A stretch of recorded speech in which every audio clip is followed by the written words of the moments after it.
Hello बच्चों, let's read the question. The question says, अब यहाँ पे हमको कुछ रिएक्शन दे रखी है। एक रिएक्शन है, जैसे एनिलीन है ये। Aniline is reacting with HNO3 and H2SO4 at temperature 288 kelvin.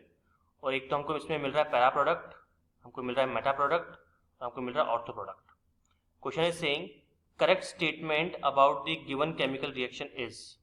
तो हमको चार ऑप्शन दे रखे हैं। Option A, reaction is possible and compound A will be major product. Option B, the reaction will form sulfonate product instead of nitration. Option C, NH2 group is ortho and para-directive, so product B is not possible. And option D, reaction is possible and compound B will be the major product. इस question को solve करने से पहले अपन देख लेते हैं इसका की कॉन्सेप्ट। तो इस क्वेश्चन का जो की कॉन्सेप्ट हमारे पास रहेगा, जो होगा, दैट इज की concept is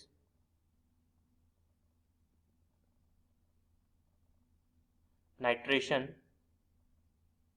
of aniline. Nitration of aniline.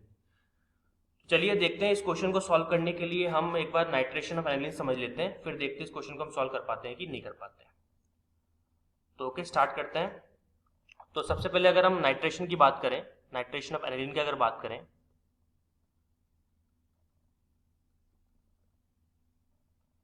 तो देखिए नाइट्रेशन की जब भी हम बात करते हैं तो एनिलीन जो है वो रिएक्ट करता है किससे? स्ट्रॉन्गेस्ट एसिड से। ठीक है ना, मतलब ये दो तरह के एसिड के मिक्सचर से रिएक्ट करता है। मतलब अगर मैं आपको रिएक्शन लिख के बताऊं यहाँ पे, तो आपके पास में एनिलीन है, कुछ इस तरह से होता है ये, दिस इज एनिलीन। और ये रिएक्ट करता है किससे? ये रिएक्ट करता है HNO3 और H2SO4 के मिक्सचर से।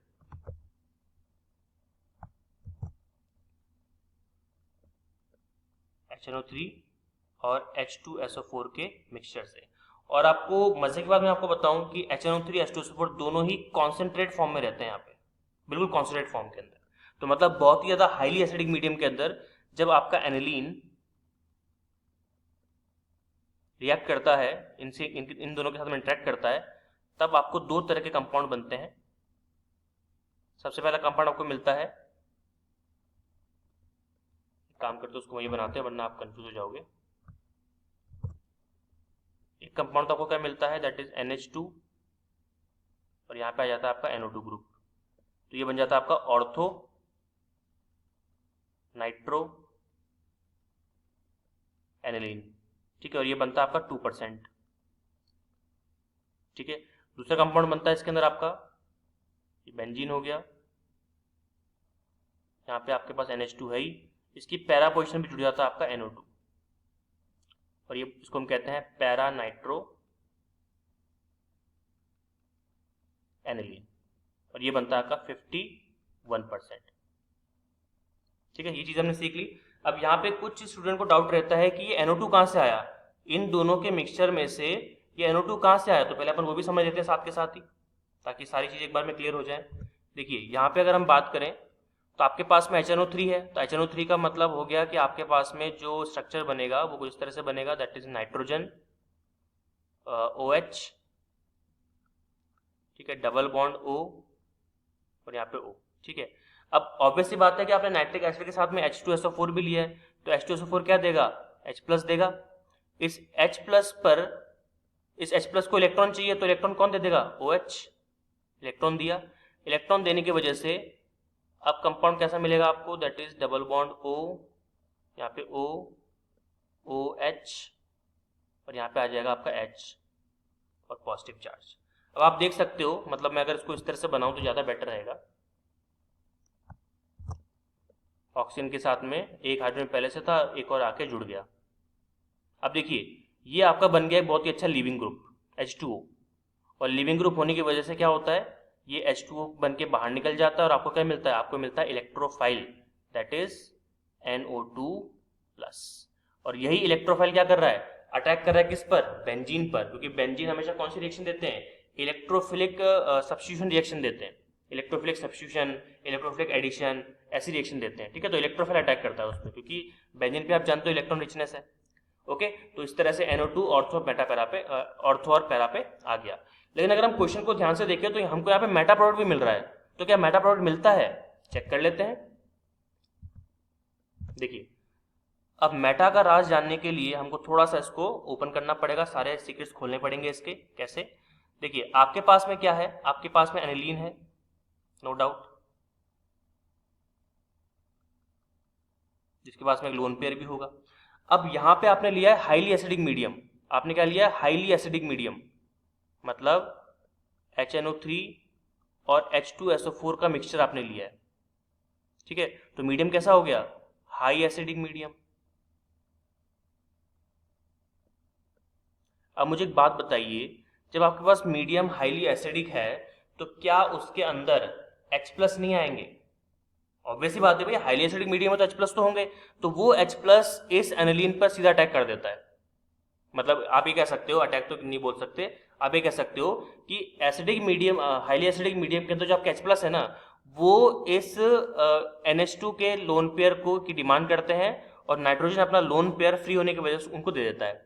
तो जब नाइट्रोजन ने ऐसा किया तो देखो क्या हुआ, नाइट्रोजन ने, ठीक है, क्या बनता है अपन देखते हैं। नाइट्रोजन ने अपना lone pair highly acidic medium में जो H+ घूम रहे थे उनको दे दिया, ठीक है, डोनेट कर दिया उसने, दिल बड़ा था उसका। और जैसे उसने डोनेट किया तब यहाँ पे देखो क्या मिला आपको, आपको एक इंटरमीडिएट मिला, दैट इज NH3 पॉजिटिव। तो ये था आपका एनिलीन, जानते हो आप, बट ये क्या बन गया? ये बन गया आपका एनिलीनियम आयन। और मैं आपको बता दूं कि जो एनिलीनियम आयन होता है वो कैसा होता है? वो होता है आपका मेटा डायरेक्टिंग, मेटा डायरेक्टिंग। और मेटा डायरेक्टिंग होने की वजह से, मेटा डायरेक्टिंग होने की वजह से जब आप रिएक्शन करवाते हो किसकी, HNO3 और H2SO4 के मिक्सचर की एनिलीन के साथ में, तो आपको सफिशिएंट क्वांटिटी में क्या मिलता है? सफिशिएंट क्वांटिटी में आपको मेटा प्रोडक्ट भी मिलता है, इस तरह से। This is your Meta nitro aniline. और कितना मिलता है पता है आपको? ये मिलता है आपको ऑलमोस्ट 41%, ठीक है। इसलिए क्वेश्चन में जो तीनों चीजें बताई बिल्कुल सही बताई है, ठीक है। देखो, ऑर्थो और पैरा तो बनेगा ही, पैरा और ऑर्थो तो कंफर्म है ही, जब भी रिएक्शन होगी तो ऑर्थो पैरा तो कंफर्म बनेगा ही। लेकिन यहाँ पर जो सबसे स्ट्रेंज केस है वो है मेटा भी बन रहा है। तो सवाल इस पर ही बनता है कि मेटा क्यों बना? तो मेटा बनने का रीजन मैंने आपको बता दिया है, that is formation of anilinium ion, जो कि कैसा होता है? मेटा डायरेक्टिंग, ठीक है। तो सारी जो कहानी थी हमने देख लिया एनिलीन के बारे में। अब हम देखते हैं क्वेश्चन हम सॉल्व कर पाते हैं कि नहीं कर पाते। हमको देखना है करेक्ट स्टेटमेंट। तो ऑप्शन ए बोल रहा है reaction is possible and compound A will be major product. बिल्कुल ऑब्वियसली बात है, कंपाउंड ए क्या आपके इसके अंदर आपका पैरा प्रोडक्ट, और हमने क्या पढ़ा है कि पैरा कितना बनता है? 51%। तो ऑब्वियसली बात है ए स्टेटमेंट तो कंप्लीटली ट्रू है, कोई विदाउट एनी डाउट।